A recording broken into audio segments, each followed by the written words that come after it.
Hey everybody, it's me, Zach. This is Potato, and welcome back to our channel. Hey everybody, it's me, Zach, and I am back again for TLC's critically acclaimed, future Emmy-nominated reality television show, The 1,000 Pound Sisters, starring Amy and Tammy SLATON. And I gotta be honest with you, he's been sitting in that chair literally all day today, and he said, well, we're gonna start filming now. I don't wanna be on camera. So, a lot of people always ask, like, why is he sometimes in videos and not Judy? And it's usually because he's already sitting in the chair, and I don't feel like moving him, and I don't feel like moving Judy, and I just let them be where they want.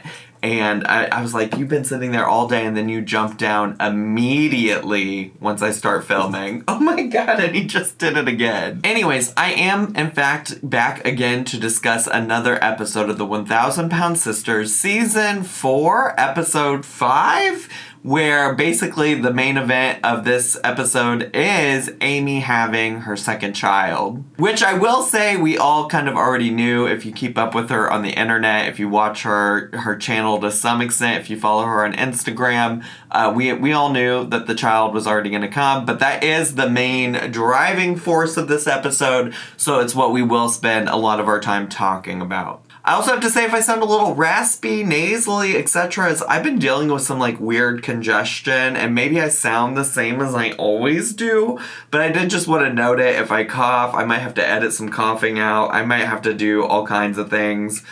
This congestion just won't go away, and so it is what it is, but I just felt like I could give that disclaimer, even though I probably sound the same as I always do. So this episode starts off with Amy, Gage, and Chris in Amy's backyard trying to do some gardening. They're trying to plant some vegetables. And a big part of this part of the episode is Amy talking about how she's due in like a week's time or something like that. And, you know, throughout the episode, they're going to remind us that Amy is a high-risk pregnancy and things could go wrong because they want to try to build some suspense. They want to build some worry in the episode. They want something to be interesting and exciting. And I think they fail at that a little bit because we already all know that she had the baby and everything was fine. One thing I will say that I find interesting about this television show, well, this is probably not new. Like, y'all know, if you've watched my other recaps and reviews, that this season in particular, the timeline is so hard to follow. Like, it was literally 4 episodes, the very first episode where we found out she's pregnant, and now already 9 months has passed in the span of 5 episodes. Well, maybe less than that, because who knows really when she specifically found out, like, how far along she was already, but we have seen Amy find out she's pregnant all the way to have the baby in the span of 5 episodes. And what I find interesting is that a lot of reality shows will frequently have the cast members, like, film their confessionals either after the fact or also, like, all at once, or also have them wear the same thing that they're wearing every single time they get into a confessional. And what I think is so interesting is throughout the span of this whole season, whether she's in a confessional or even just like on the screen in general, I don't know that I could tell that she's pregnant. Especially when she's in the confessional saying, like, I have a week left of pregnancy, and she looks the exact same. I'm about to have a baby. I'm like doing a week, like, damn. I don't know if y'all noticed that or not, but, like, I honestly, to some extent, felt like I was watching an episode of I Didn't Know I Was Pregnant, except that I was the one that didn't know Amy was pregnant. Obviously, she did, but you know what I'm saying. But yeah, Amy talks about how she wants to be skinnier so that she can chase around her boys once she has both of them in her life. So the obvious solution to her getting skinnier is to have Chris come over and help her plant a vegetable garden. So we're going to have Farmer Chris come over and help me. He's got a green thumb, mine's blue. And when Chris walks out, Amy talks about how he looks like her grandpa, but then tells us, like, completely insane story about her grandpa. He died before I was born. He drank antifreeze and he passed away. My uncle fed it to him. There's a book about it. Murder in the Heartlands. I think it's volume 2. And I'm sorry, but your uncle fed your grandpa antifreeze? And there's a book about it? This family is nuts. This is insane. But Amy, like I said, is in general very much over being pregnant and knows nothing about gardening, but does always have her Chinese food on her mind. So I'm planting broccoli, Brussels sprouts, cucumbers, lo mein lettuce, and lo mein. How you say it? Romaine lettuce in there. And I'm sorry for the Chris slander in the last episode, in my review of the last episode. I know I talked about how, like, I could have done without his scene altogether. And I know a lot of y'all love him, think he's the best part of the show. And I just want to be clear, I don't dislike him, but I do feel like every time they bring him onto the show, it's just to add filler content to the television. But I will say, the part in this little segment of the episode where he pulls out his loose skin was something. You talking about skin? I be knowing. Look, when you look out here and you can reach out and slap somebody with it, Right. that's the problem. Bam! And why Amy's out here calling it a boneless, skinless chicken breath? That would make the best chicken breast. Oh, Boneless, no, skinless that ain't chicken none. breast over Hey, there. you a fat bitch. These people, I just don't get it. I don't understand where they come up with these things. I wish I had it in my mind to think like them sometimes. So yeah, that's pretty much the scene. They plant some plants, some vegetables, and that's about it. I mean, I guess I should say that the reason they pulled out the skin flap was because Chris was talking about one skin surgery again, okay? But like nothing happened, nothing changed with that, all right? There was no plot movement there. So the next segment is back to Tammy at the facility that she's staying in for rehab. We get a little update on her mobility, talking about how not only did she meet her goal weight, but she's up to walking 200 steps a day. And they also show her going up some stairs, like a little small flight of stairs, because that was something that was like a challenge for her last season. If you remember back to when they went to that vacation and Tammy wouldn't even get out of the car because she didn't want to go up the stairs, the like 2 to 3 stairs. Holy smokes. That is awesome. I was scared to go upstairs. So you gonna try to walk in? I'm afraid. I'm so afraid to go home. What the hell? I want to go home. I didn't want to come here. But guess what, y'all? She is moving it. She is hustling. She's getting that movement in, and she's also channeling Miss Amber Lynn Reed. I don't need it. I don't need it. I don't need it. During this segment, she has a video call with Dr. Smith to discuss her weight and how she met her weight loss goal. And he seems very genuinely proud of the work that Tammy has put in. He is somewhat speechless at first even, and then reminds her that like this isn't necessarily the result of anything he did, that she really accomplished that through her own work, through her own determination, and that she should be proud of herself. And Tammy honestly feels like she owes Dr. Smith her life. She talks a lot about how he was the one that even got her connected to this rehabilitation place, and that like so many of the things in her life wouldn't have happened if it wasn't for him caring for her weight. But of course it doesn't really stop there. Like yes, she met her weight loss goal, but there's obviously a lot of other things that she has to tick off before she can actually get her weight loss surgery, including meeting with all the ologists. We need to get you back down to my office. We need to get you in with the cardiologist, the pulmonologist, our hematologist. I mean, when he was listing off every single thing that she had to meet with, I was like, what other ologists can she meet with? Sure, a geologist? We got a meteorologist? Like, let's just add them to the table. But Tammy's response to the initial approval from Dr. Smith was really cute to me. Bitches, I got approved for surgery. And in general, I'm just very proud of her. Y'all know I have been by Tammy's side through thick and thin, even when other people were upset and would call me a Tammy SLATON apologist. I've been by her side. I've wanted the best for her. And I'm so glad that she is like making movement towards, you know, the rest of her life, really, truly. One of the things that Tammy is going to have to do before the surgery is get approval from her therapist. And Dr. Smith does ask how she likes the therapist. And I don't know, at first I'm like, Tammy's lying. Like, why you always lying? Why you lying? So, Tammy, how do you like your therapist that we've set you up with? How's that going? She seems cool. I like talking to her. But interestingly, she actually talks about how she's been doing some therapy sessions privately, like off camera. For the past few months, I've started seeing my therapist privately. But it's hard for me to talk to people.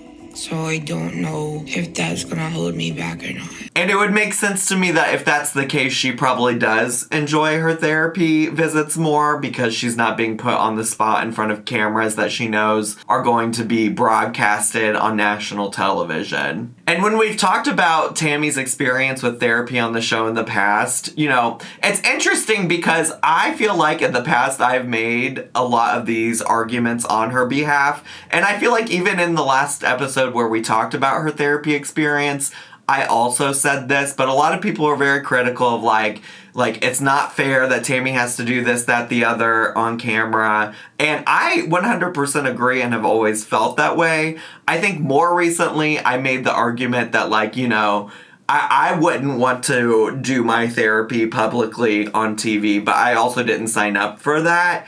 And to some extent, like, Tammy is agreeing to do this as a part of the show and things like that. I definitely feel like Tammy would benefit from continuing to be able to do this privately. I don't think anybody's probably doing their best at therapy when they know that they're being filmed and it's going to be shared to a nationwide audience. So overall, I'm very glad that she's able to do it privately, in case that wasn't clear, because I felt like sometimes in some of the comments people are like, Zach, I feel like you're being too hard on Tammy, like she shouldn't have to share all this. And I'm like, yeah, I agree, besties, I agree. It's really interesting that like now that when I'm even a little bit critical of Tammy, how the tides have turned to, oh my gosh, Zach, you're being so mean to Tammy. When it, like, every other season, it's always been like, Zach, you're such a Tammy Slayton apologist.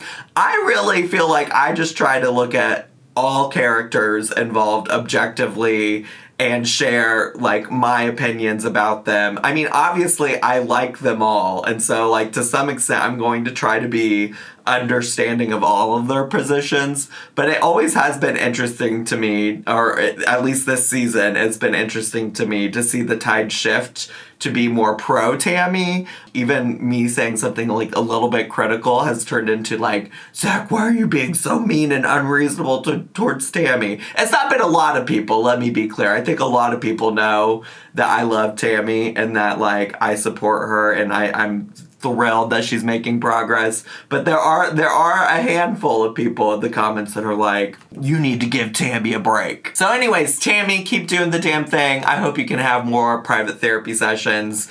And I think we all know that you end up getting approved for surgery. So good for you. So then we go back to Amy and Michael's house where they are just having a general conversation about being worried about what Gage will think of having a new baby in the house. I guess in the past he's gotten upset when Amy has held other people's babies or things like that, and he's gotten a little jealous. And this is just the start of Amy having the best way of words ever in this episode. Like, she had so many bangers when it came to weird ass shit she was saying. So she was talking about how, like, if Gage did have a problem with the baby, you can't just return the baby to the sender like a piece of mail that made its way to somewhere it wasn't supposed to be. I can't return the sender.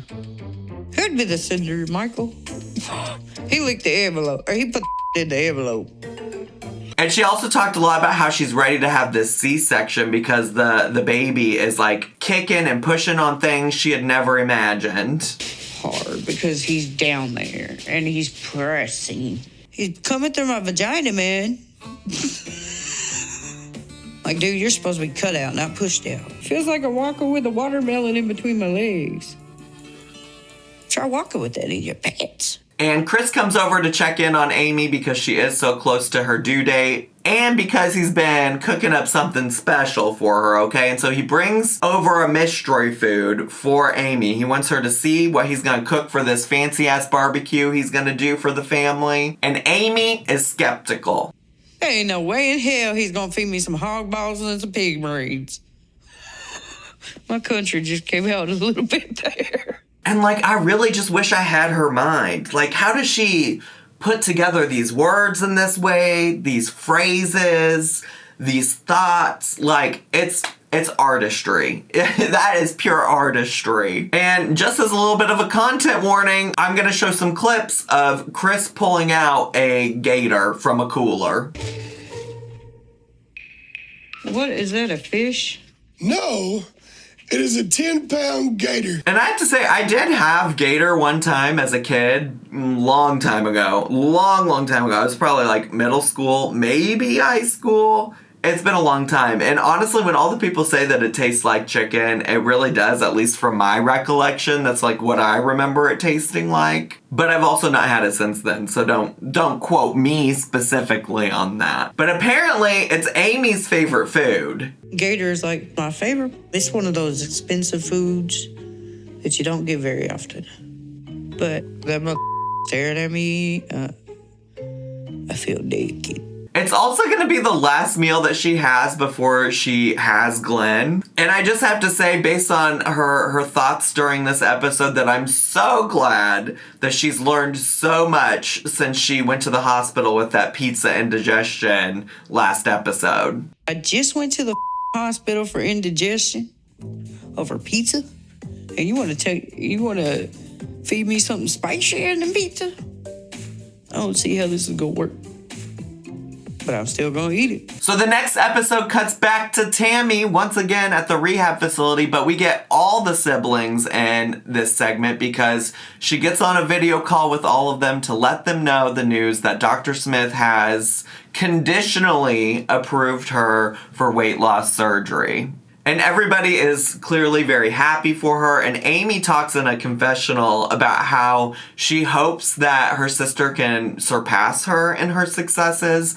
A lot of this played back to like when Tammy would get jealous and upset over like Amy and Chris both getting surgery, being successful. And Amy is like, I'm not going to be like that. Like, I really want the best for her. I hope she goes past the things I've accomplished. Amy also has a great suggestion for renaming the show. We're just going to go from 1,000-pound sisters to sexy sisters. Bitches. Yes, I can not wait to tune into the Sexy Sisters. Could you imagine having no concept of what the show's about and it's called the Sexy Sisters? And you're like, ooh, yeah, that sounds like something I want to watch. And then you turn it on and it's Tammy and Amy.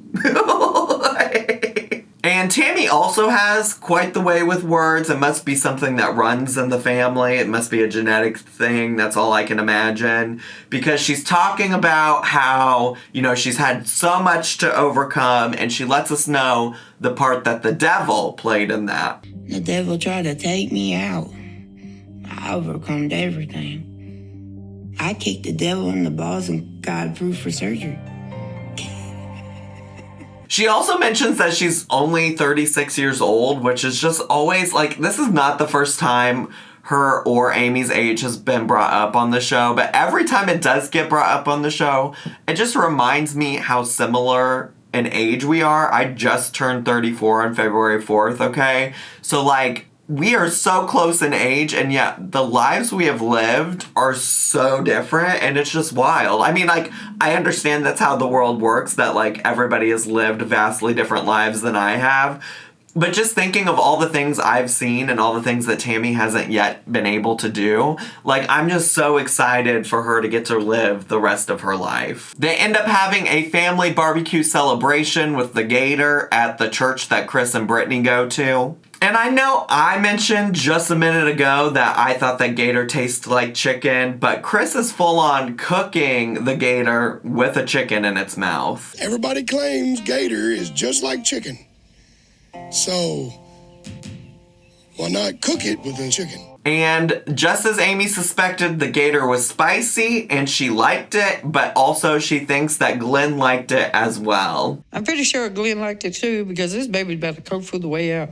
He doing a karate chop to my vagina. Amy ends up having a conversation with her sisters about how she doesn't have anything packed, anything ready to go for the hospital, not like a diaper bag, a hospital bag, a car seat. She doesn't have any of it ready and she has to go there literally the next morning. And Amy has a larger conversation just about how like she has so much on her mind and, you know, the checking in from her sisters about what she does or doesn't have packed is stressing her out. And she just has this, like, fear of being a bad mom. Everything I do for him, I'm like, is this the right call? Am I doing right by him? You're all right. Hey. Because I don't want... Look at me. You're doing great.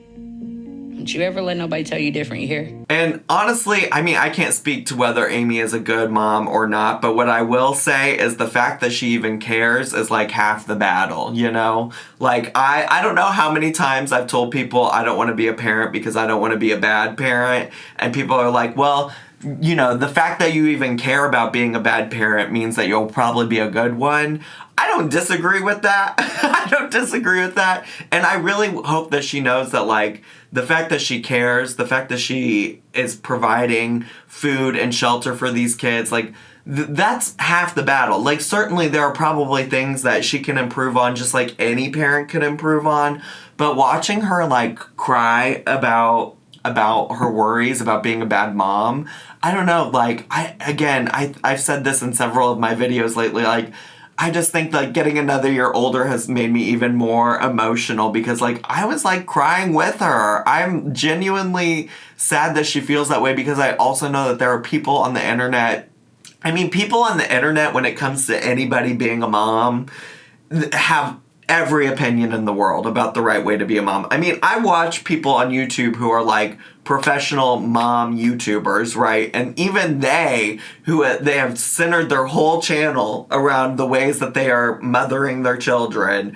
Even they get criticism about being a good mom or making good choices and things like that. And so I just hope that Amy doesn't take all of it to heart. Like, I'm sure there's probably some good criticism here and there that she can take and apply to, like, the things she does as a mom. But, like, it's clear that she really cares about her children and wanting to provide a good life for them. And I just hope she feels better about that to this day. So the next segment we see is at 4:20 in the morning. Blaze it! It's 4:20 in the morning, and Amy and Michael are leaving to go to the hospital so that Amy can have her C-section. And again, we're reminded of the general worries that they have about her being a high-risk pregnancy, it being a C-section, yada, yada, yada. I mean, they really are pushing this narrative, I think, because they do want drama. And it's probably working for some people who really only keep up with the girls through watching the show. But for me, every time they brought it up, I'm like, yeah, I get it. But we also know that she's fine. Everybody's fine. Everybody makes it. Everybody gets through this healthy. So they get all checked into the hospital. I mean, there's not a lot for me to comment on. Like, we saw them get checked in, but there's not a lot to say outside of that. And then we fast forward to 10 a.m. where we see Chris and Brittany over at Amanda's house, and they're just waiting for a call. They're all antsy because they haven't heard anything yet, and they're like, well, it's 10 a.m. I feel like we should have heard something by now. I don't know how much of that was like probably staged a little bit for the show because they are later in the same exact spot and ready to film whenever Amy does call. So I feel like if anything, they just like blocked off some time that day to film those family members so that they could be available when Amy was able to call and share the news. Tammy also calls them on the iPad and they just check in about like how nobody's heard anything. And Tammy reminds them that, you know, when Gage was born, he had some complications, so it's probably not anything to get too stressed about. Tammy also briefly talks about wishing she could be in the hospital too. But I think it's reasonable, especially with like COVID and stuff, COVID times, that like she probably wouldn't have been able to be there even if she wasn't in the rehab facility, in my opinion. Finally, Michael comes comes and lets everybody know on screen to us, the audience, not necessarily like any of Amy's siblings, but comes on screen to let us, the audience, know that everything went great. Amy went in a C-section at about 7:15 this morning. The doctor warned us about the complications because of their weight, but thankfully everything went great. We just had the baby. It was 5 pounds, 11 ounces. The baby's doing fine, healthy. She's doing fine, she's in recovery. And it's just so good to see Amy just so happy. It's been one of her dreams for a long time to have a family, and seeing that wish and dream fulfilled is just like, it's very heartwarming. I don't care who you are. It's good to see her happy. I'm so proud of them, and I'm so glad that they are now a happy family. But of course, the only way to really be a part of this family is if you have something to contribute to the pissin' and shittin' and fartin' content. And then next thing I know, the doctor screamed out, he's peeing, and tried to hand him to Michael real quick so he didn't pee on Michael. And of course, also, Amy is a psychic and can see the future for Glenn. You know, I could see his future, whether it be football player, he could be president.